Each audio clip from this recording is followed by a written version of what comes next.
ওং নমঃ শিবায়, ওং নমঃ শিবায়, ওং নমঃ শিবায়। নমস্কার দর্শক বন্ধুদের, আমাদের এই নতুন চ্যানেলে আপনাদের সকলকে স্বাগত জানাই। ভারতীয় দর্শনশাস্ত্র আর দেবদেবীর পূজা অর্চনা করাই এই চ্যানেলের মূল উদ্দেশ্য। আজ আমি এই ভিডিওর মধ্যে আলোচনা করব 2025 সালের শিবরাত্রি ব্রত কিভাবে পালন করবেন।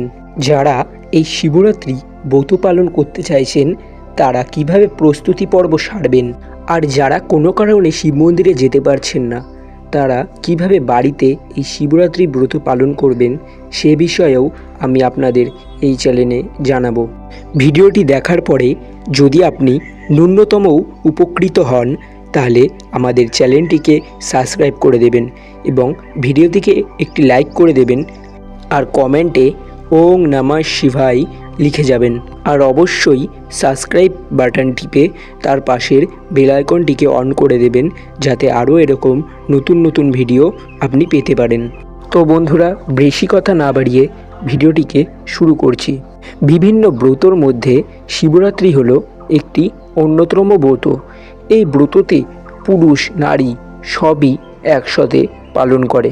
শাস্ত্রে বলা হয়ে থাকে, যদি কোনো ব্যক্তি এই পুজোটি নিষ্ঠার সঙ্গে পালন করেন তাহলে তার জীবনের সমস্ত দুঃখ কষ্ট দূর হয়ে যায়।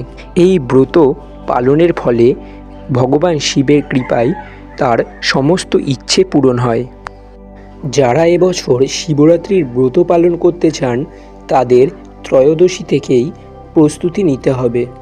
যারা শিবরাত্রির ব্রত পালন করতে চলেছেন তারা এবছর ত্রয়োদশ তিথিতে অর্থাৎ মঙ্গলবারই অন্তত একবেলা নিরামিষ আহার গ্রহণ করতে হবে। যেহেতু বুধবার দিন শিবরাত্রি পড়েছে, অর্থাৎ মঙ্গলবার দিন রাতের আহার অবশ্যই নিরামিষ করবেন এবং চতুর্দশীতে সম্পূর্ণ উপবাস থাকতে হবে।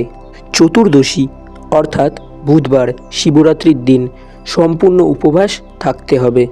যদি আপনি সম্পূর্ণ উপবাস না রাখতে পারেন তাহলে ফল মূল ডাবের জল এসব খেয়েও আপনার উপবাস রাখতে পারেন।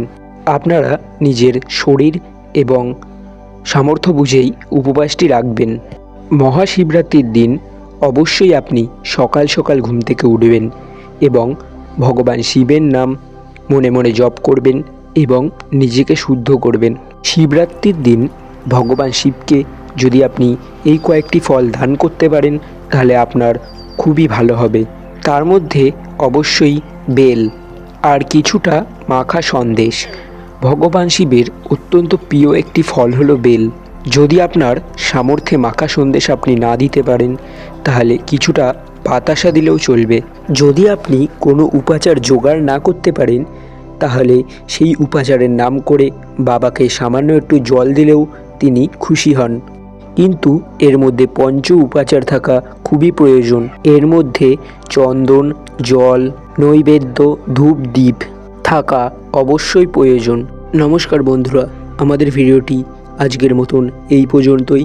ভিডিওটি যদি ভালো লাগে বা আপনি যদি সামান্য উপকৃতও হন তাহলে আমাদের চ্যানেলটিকে সাবস্ক্রাইব করে দেবেন এবং আপনারা ভালো থাকুন, আপনাদের পরিবারের সবাই ভালো থাকুন এই কামনা করে আমাদের আজকের ভিডিওটি শেষ করছি। নমস্কার।